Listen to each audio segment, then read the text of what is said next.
প্ৰথম কোৱেশ্চন ভট্টদেৱৰ পিতৃৰ নাম কি আছিল ভট্টদেৱৰ পিতৃৰ নাম কি আছিল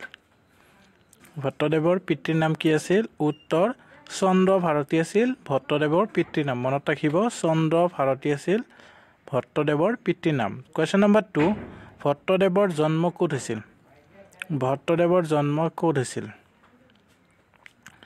ভট্টদেৱৰ জন্ম ক'ত হৈছিল উত্তৰ কামৰূপৰ বৰনগৰ অঞ্চলত ভেৰাগ্ৰামত হৈছিল কামৰূপৰ বৰনগৰ অঞ্চলৰ ভেৰাগ্ৰামত হৈছিল ভট্টদেৱৰ জন্ম কোৱেশ্চন নম্বৰ 3 ভট্টদেৱৰ জন্ম কেতিয়া হৈছিল ভট্টদেৱৰ জন্ম কেতিয়া হৈছিল ভট্টদেৱৰ জন্ম কেতিয়া হৈছিল উত্তৰ খ্ৰীষ্টীয় সৌৰ শতিকাৰ মাজভাগত 1558 খ্ৰীষ্টাব্দত 1558 খ্ৰীষ্টাব্দত মনত ৰাখিব কোৱেশ্চন নম্বৰ 4 ভট্টদেৱে কাৰ ওচৰত শৰণ লয় ভট্টদেৱে কাৰ ওচৰত শৰণ লয় ভট্টদেৱে কাৰ ওচৰত শৰণ লয় উত্তৰ দামোদৰ দেৱৰ ওচৰত শৰণ লয় ভট্টদেৱে কোৱেশ্চন নম্বৰ 5 ভট্টদেৱক পণ্ডিত সমাজে কি উপাধিৰে বিভূষিত কৰিছিল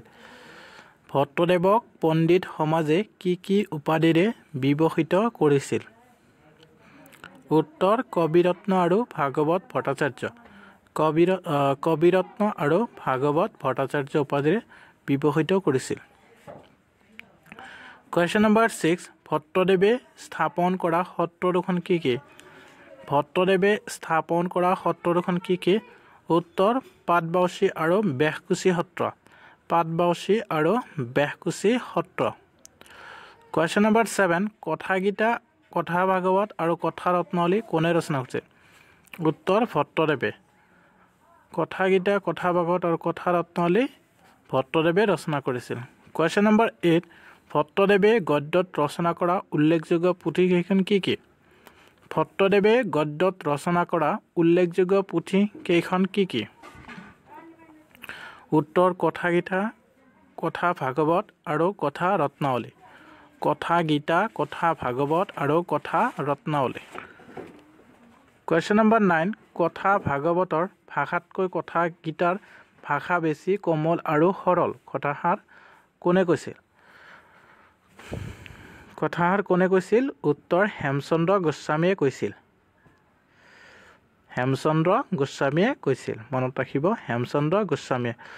কোৱেশ্চন নম্বৰ 10 কথা ভাগৱতৰ শব্দ চয়ন সংস্কৃত শব্দৰে ভাৰাক্ৰান্ত বুলি কোনে মত প্ৰকাশ কৰিছে কথা ভাগৱতৰ শব্দ চয়ন সংস্কৃত শব্দৰে ভাৰাক্ৰান্ত বুলি কোনে মত প্ৰকাশ কৰিছে উত্তৰ ডক্টৰ বাণীকান্ত কাকতিয়ে মনত ৰাখিব ডক্টৰ বাণীকান্ত কাকতিয়ে এটা শ্বেয়াৰ কৰি দিব অনুগ্ৰহ কৰি ভিডিঅ'টো কোৱেশ্চন নম্বৰ 11 হৰণ মালিকা গুৰু বংশাৱলী আৰু প্ৰসংগমালা কোনে ৰচনা কৰিছিল হৰণ মালিকা গুৰু বংশাৱলী আৰু প্ৰসংগমালা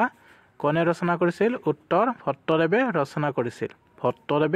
কৰিছিল কোৱেশ্চন নম্বৰ 12 প্ৰসংগমালা পুথিখন কোনে সম্পাদনা কৰিছিল প্ৰসংগমালা পুথিখন কোনে সম্পাদনা কৰিছিল প্ৰসংগমালা পুথি কোনে সম্পাদন কৰিছিল উত্তৰ ৰামদেৱ গোস্বামীয়ে সম্পাদনা কৰিছিল ৰামদেৱ গোস্বামীয়ে কোৱেশ্চন নম্বৰ 13 ভট্টদেৱে সংস্কৃত ভাষাত ৰচনা কৰা গ্ৰন্থ দুখন কি ভট্টদেৱে সংস্কৃত ভাষাত ৰচনা কৰা গ্ৰন্থ দুখন কি উত্তৰ ভক্তিহাৰ আৰু ভক্তি বিবেক মনত ৰাখিব ভক্তিহাৰ আৰু ভক্তি বিবেক কোৱেশ্চন নম্বৰ 14 ভক্তি বিবেক গ্ৰন্থখন কোনে সম্পাদনা কৰিছিল ভক্তি বিবেক গ্ৰন্থখন কোনে সম্পাদনা কৰিছিল ভক্তি বিবেক গ্ৰন্থখন উত্তৰ লক্ষ্মীনাৰায়ণ চট্টোপাধ্যায় সম্পাদনা কৰিছিল ভক্তি বিবেক গ্ৰন্থখন কোৱেশ্চন নম্বৰ 15 গোপালদেৱৰ আন এটা নাম কি গোপালদেৱৰ আন এটা নাম কি উত্তৰ গোপাল আতা গোপালদেৱৰ আন এটা নাম হ'ল গোপাল আতা মনত ৰাখিব গোপালদেৱৰ আন এটা নাম গোপাল আতা এটা শ্বেয়াৰ কৰি দিব অনুগ্ৰহ কৰি আৰু পেজটো যদি ফলো কৰা নাই ফলো কৰি ল'ব কোৱেশ্চন নম্বৰ 16 গোপাল আতাৰ জন্ম কেতিয়া হৈছিল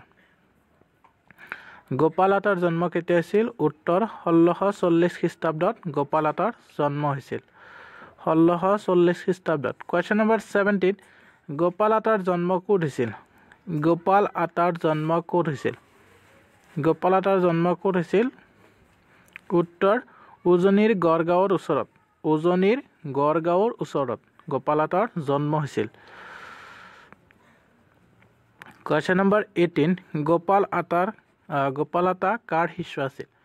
গোপাল আতা কাৰ শিষ্য আছিল গোপাল আতা উত্তৰ মাধৱদেৱৰ শিষ্য আছিল গোপাল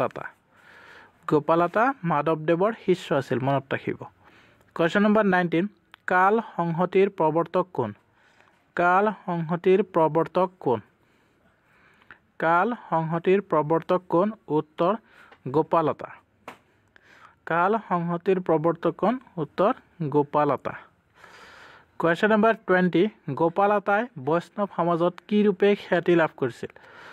গোপাল আতাই বৈষ্ণৱ সমাজত কি ৰূপে খ্যাতি লাভ কৰিছিল গোপাল আতাই বৈষ্ণৱ সমাজত কি ৰূপে খ্যাতি লাভ কৰিছিল উত্তৰ কথাসাগৰ ৰূপে খ্যাতি লাভ কৰিছিল কোৱেশ্চন নম্বৰ 21 গোপাল আতাই ৰচনা কৰা নাট কেইখনৰ নাম কি কি গোপাল আতাই ৰচনা কৰা নাট কেইখনৰ নাম কি কি গোপাল আতাই ৰচনা কৰা নাট উত্তৰ উদ্ধৱযান জন্মযাত্ৰা আৰু নন্দোৎসৱ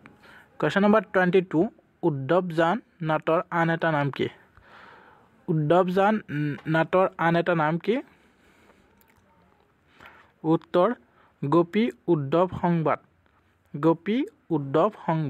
মনত ৰাখিব গোপী উদ্ধৱ সংবাদ কোৱেশ্চন নম্বৰ 23 জন্মযাত্ৰা নাটৰ মূল কি হ'ব জন্মযাত্ৰা নাটৰ মূল দশম স্কন্ধ ভাগৱত মনত ৰাখিব দশম স্কন্ধ ভাগৱত কোৱেশ্চন নম্বৰ 24 গোপাল মিশ্ৰ কাৰ শিষ্য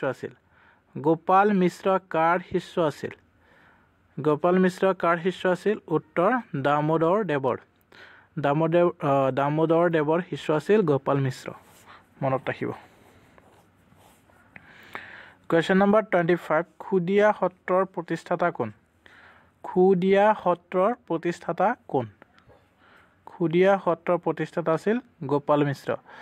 সো এটা শেয়াৰ কৰি দিব ভিডিঅ'টো আৰু যদি পেজটো যদি ফলো কৰা নাই ফলো কৰি ল'ব ভিডিঅ'টো চোৱাৰ কাৰণে ধন্যবাদ থাকিল জয় অসম